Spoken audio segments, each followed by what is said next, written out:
so we found this concrete structure here.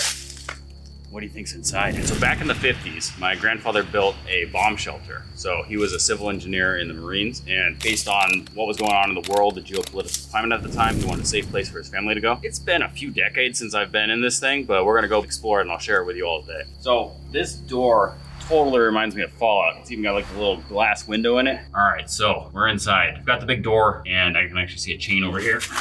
I'm assuming you still hold that door on.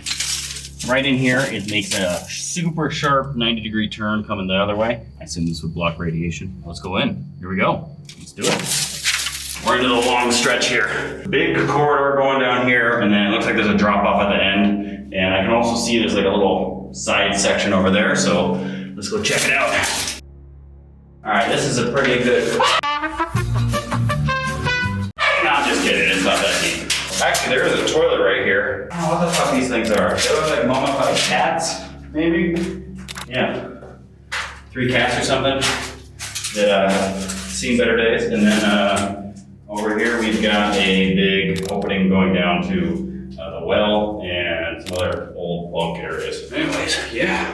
It's a little short for comfort, but I guess it does the trick.